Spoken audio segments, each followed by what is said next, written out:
So welcome everyone here to the Smash Sports Show right here on Smash FM here on a Monday here in Melbourne. Of course, let's go across to our friends over in Adelaide in particular, of course, speak with the Flinders United Women's Football Club. And of course, they play in the NPL women's competition for the first time in season 2023. And of course, we've got three very special guests joining us right now to tell us a bit about how the season's gone up to this point. Thanks all three for joining us. Nice to be on here. Thank you. Yeah, thank you. Yeah, thanks. How are you? No worries. Well, I'll get all three to introduce yourselves and tell us what position all three play on the field. Well, hi, I'm Anastasia. I'm the captain of Flinders United Women's Soccer Club, and I play a 6 or 10, so midfield role in NPL. And my name's Holly, and I've been swapping between playing centre back and into the defensive midfield 6 role. Hi, my name's Hannah and I'm the goalkeeper.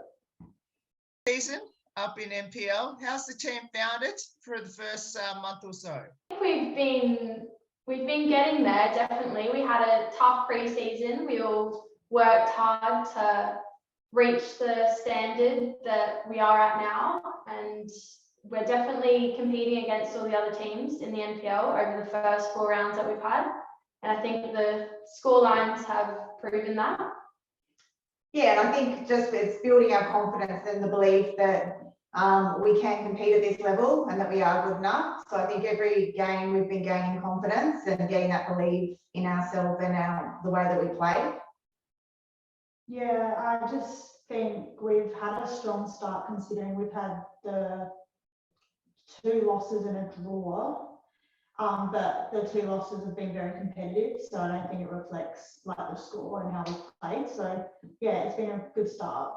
Coming up from State League into the Premier League, is it a big jump or did it come as a surprise at all, you know, the standard from the State League to the Premier League?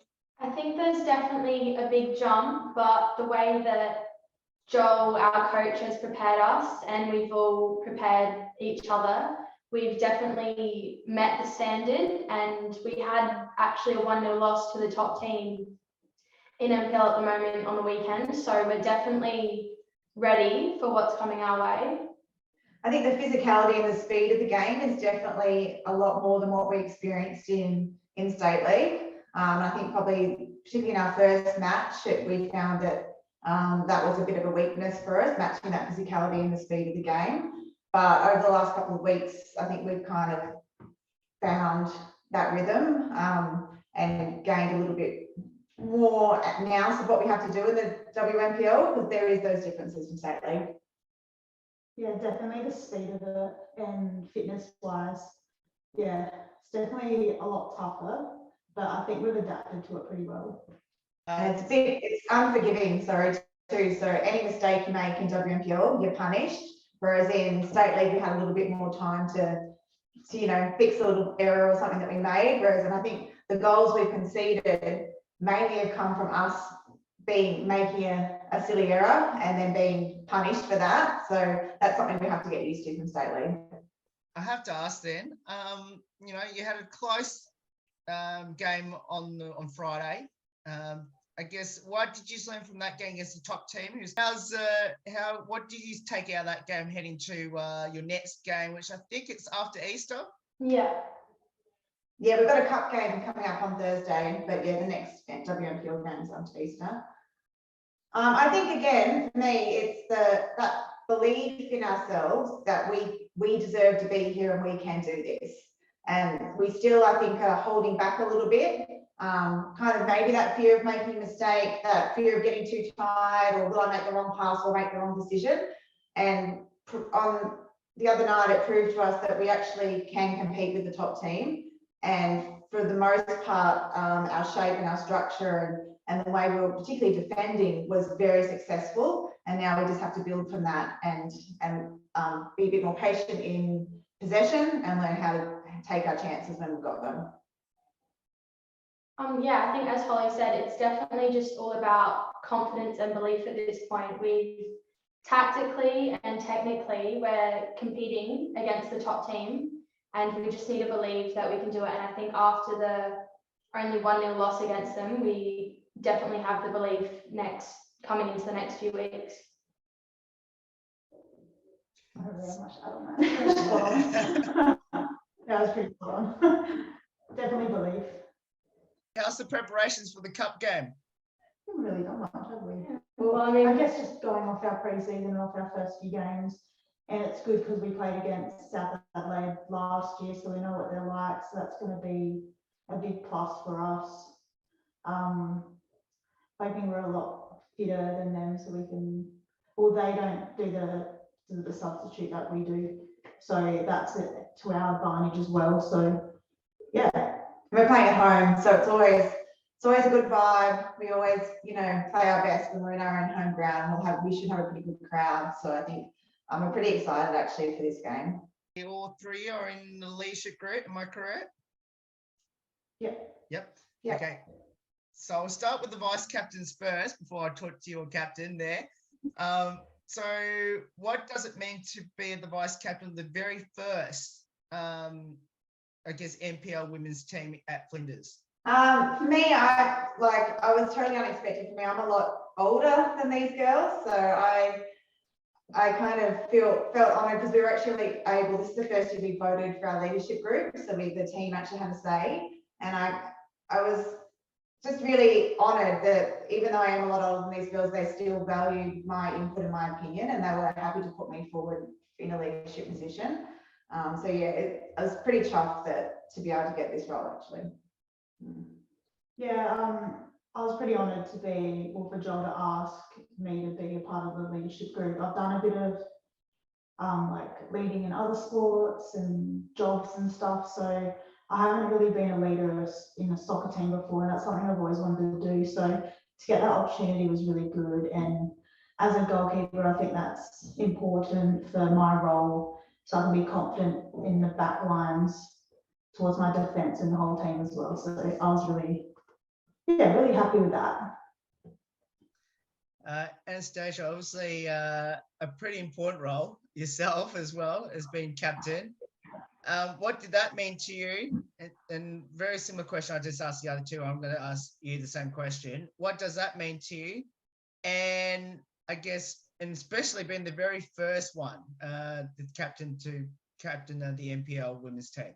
Well, as the other girl said, I think most of all, I was just honoured that the rest of the team and all the girls had faith in myself and thought that I would be a good leader for the team. But honestly, I think with my vice captains here and the rest of the team, it's like I'm the captain, but it's not just up to me. I've got a whole team of girls that are there to back me up and will do anything for the team, and I know I'd do anything for the team. So I think being the first captain for Flinders, being in the NPL, it's really, I feel really honoured, and I'm just glad that I have such an amazing leadership team and rest of the team and squad to back me up. Has it sunk in the realisation that, you know, you all three have made history at the club for being the first leadership group? No, I probably actually haven't really thought about it too much, to be honest.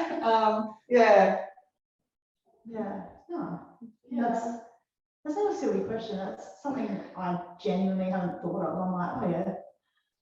But now that you mention it, it's like something I guess we could cherish and hopefully take into next seasons or onto the next leadership group and stuff like that. So yeah.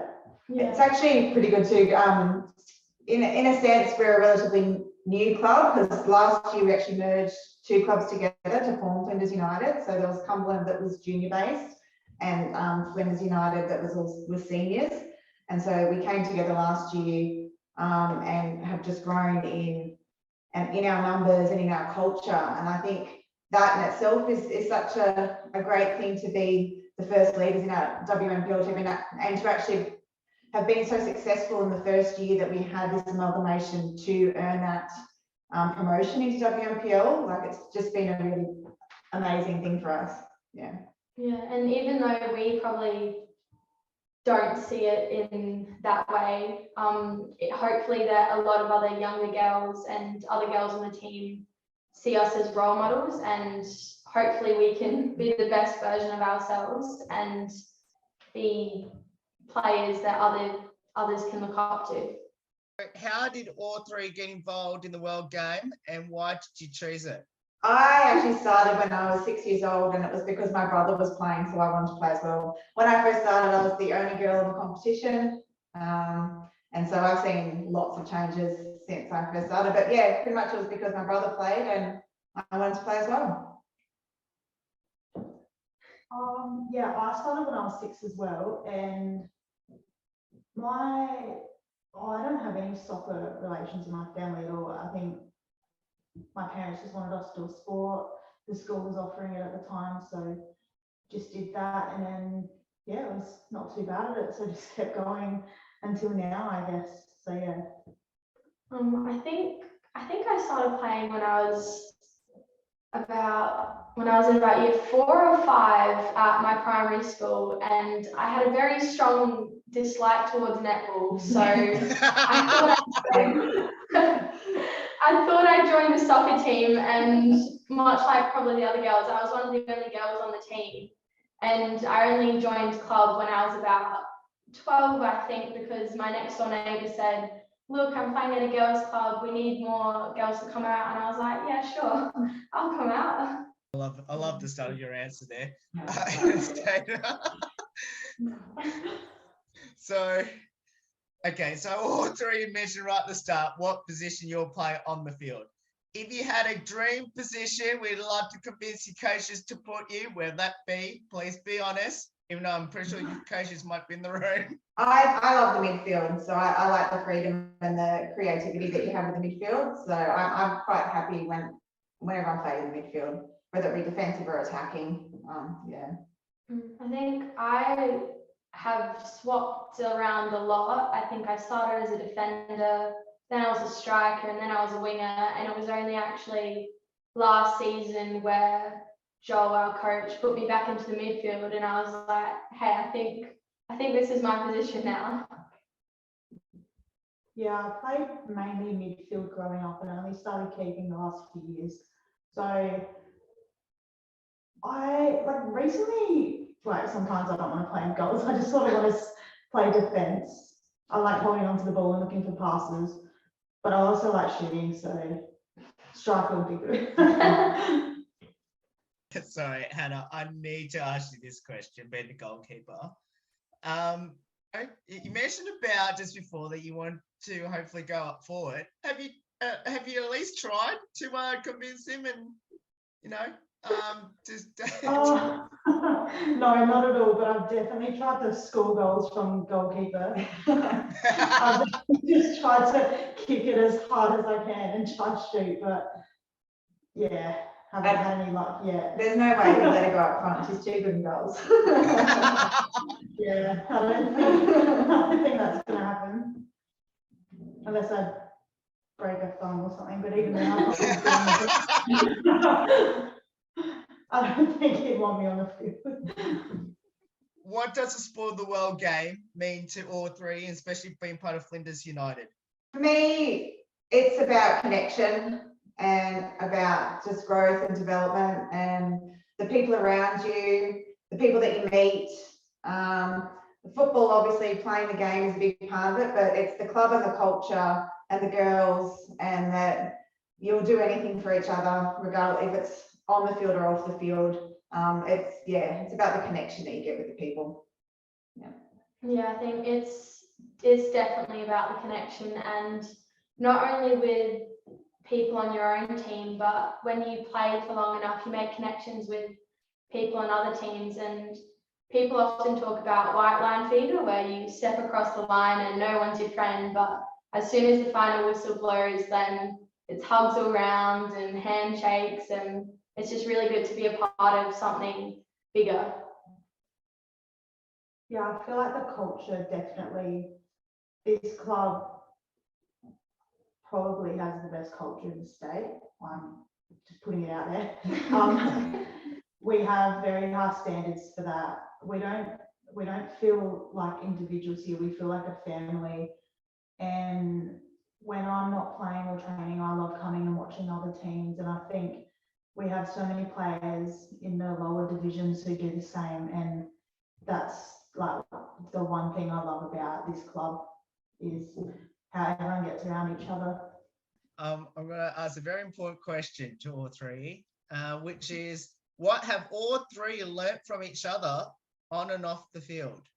I would say, particularly this year, because I'm new to this club as well. I've only played with Flinders, but this is my second year, and probably still second year as well. From Anna this year is her leadership. Like she's a young person in our team, but the way she stepped up and accepted this role of captain, and the way she's led our team when we've got a huge mixture of ages and abilities and different backgrounds has been really impressive. She's experienced the WMPL before. She's confident in being able to pass that information on to everybody and give just individual instructions to each player, which I've just found really impressive, and I've actually learned quite a bit through that. I think Holly says that about me, but I definitely can say the same about both Holly and Hannah, and even Mackie, the other one in the leadership team with us. I know I came to the club at the same time as Holly, but they were just so welcoming, and sometimes you get leaders who are a bit scary and you don't want to get on their bad side, but I think having these two girls sitting next to me, I just feel so comfortable because they're always here to help, and on and off the pitch they're just really amazing role models that I feel like I can speak about anything with. Yeah, I played with both Holly and Anna last season, and neither was captain, but Holly was quite chirpy in the back line, which was good. And it's good to see that this season she's taken it up another level. So that's been great. And yeah, Anna, your leadership has grown a lot. And I noticed that in pre-season, you like just sort of took control and in our little huddles and spoke up and said what needed to be said. So yeah. And Hannah's just a people person, and she's got an amazing voice on the pitch. So she sees everything. She's not afraid to tell you what you need to do, whether it's she thinks she's shouting too much, but it's a really good, strong voice. So I really admire that in her. And she literally will speak to anybody in the club, and she is at most games, regardless of what level, looking at the juniors. So that's something I really admire and take a lot from Hannah as well. Here's for these last couple, because I know you got training very shortly. First up, who had the most embarrassing moments on the field this season, and what was it? Your teammates. Mackie and her graceful falls. We don't do too much embarrassing. Now that you've said that, it's probably going to happen on Thursday. Yeah. I probably remember that I had a big air swing and fell over in the box in our first game, yeah. which wasn't the best moment that I've had. I don't know. I reckon some of the photos that get taken of us and seeing our facial expressions, they're pretty embarrassing sometimes. Yeah, they don't look very athletic. I don't think there's really been a lot. No. Mm, No. Yeah. No. touch wood. Yeah. Definitely touch wood. Yeah. Who's the comedian, the best singer, and into their TikTok/Be Real? Millie's the TikToker. Oh, yeah. She Oh, Geordie. Yeah.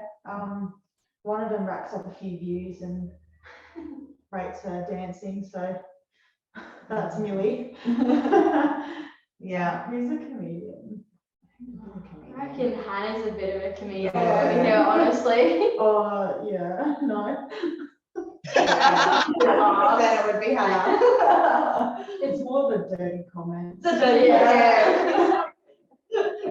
Chloe B's pretty, No. she's pretty funny. I don't know. Claudia doesn't mind posting a video about Mm, things as well. Yeah. Dancing. Probably we've got more dancers than singers, I reckon. yeah. And be real, I reckon almost half the team will come back into the change rooms from training and someone will be like, be real, went off. And we'll get our phones out and take them. Yeah, Anna Malapira is another one. She's a funny lady. Yeah. Do either of you have a pre-game superstition or ritual? I always have to go to the toilet, like literally 2 minutes before I go onto the pitch, I'm running off. Yeah, sorry, Joel, I'm going to the toilet. That's it, that's all I've got. Yeah, no, I don't have one, I don't think. I don't have a specific one, but I think week to week it changes. I'll be like, oh, if I put these extra socks on today, are we going to lose? Or it changes every week. Anastasia, I need to ask this one then. So what's the weirdest one you've done that went wrong? Really random, but we were sitting in the change rooms on Friday last week and it was half time. And I just thought to myself, if I get up and go to the toilet right now at half time, we're going to lose. But I had to go. So I went to the bathroom and we lost 1-0.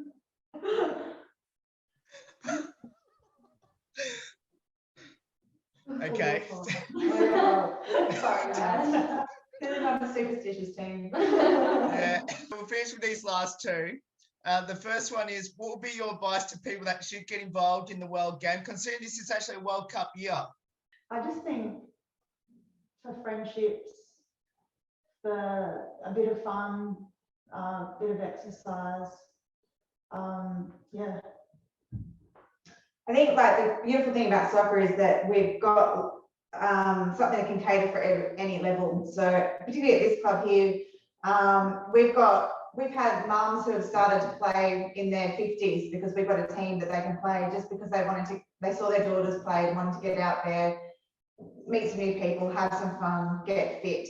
And it's an easy game to learn. It's an easy game to pick up.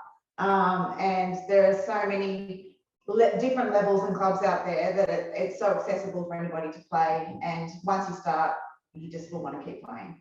Yeah, it's definitely for a social aspect, but the beauty about women's soccer growing is if you've never touched a ball before or you've come out of the A-League or come from overseas, there's a different level to cater for everyone. And no matter what level you play at, you're bound to make friendships that will probably last forever. For this last one, two-part question. It's a light-hearted one. The first one is there any good nicknames in the team? And then the second part of that question is, have you got a fine system? And if so, who's got the most fines through the first month? We have a fine system where if you don't wear the right uniform to training and stuff like that, you chuck in like $1 or a couple bucks. We haven't been very good at enforcing it though. Yeah. And if you lose balls and stuff, we've been pretty bad at actually enforcing that happens. I reckon we'll get on that tonight. Yeah. Make sure people chuck in a gold coin. Nicknames. Oh, we've got Mackie, obviously, who is the other in the leadership group, and her name's not actually Mackie, it's her last name. So, and then we've got. Big on nicknames, sorry. No. We definitely do need nicknames though, because we have a lot of double ups in names and it gets very confusing at times. Yeah. Anna, Hannah. Yeah, Claudia's. 2 Sarahs. Oh, yeah, we definitely need some more nicknames. Okay. Well, we might come back to that later in the year, see how that's traveling. Yeah. Nicknames. We'll work on that. You just made something up. Well, all three, thank you so much for getting up some of your time before training to join us. Obviously, fantastic, at least a reasonable start to the season already. Hopefully that first win in the NPL Women's will be coming very soon. Hopefully after Easter that will happen. But obviously, best of luck with your knockout cup game coming up on Thursday, I think someone said, or somewhere on the weekend. Thank you. Thank you. All good, and hopefully, hopefully when I come over to Adelaide, I'll get to watch you play and see and cheers on from the sidelines. Nice, that'd be good. Yeah. Thanks for having us. No, thank you. That was No awesome. problem. Thanks so much. No worries, and of course, if you want to support the mighty Flinders United, of course, NPL women's team, of course, we'll put their schedule coming up, of course, the cup game this weekend, of course, and then, of course, the resumption of the National Premier League competition resumes after Easter. There's more on the Smash Sports Show right after this. Don't go away. Here on the 10th year celebration.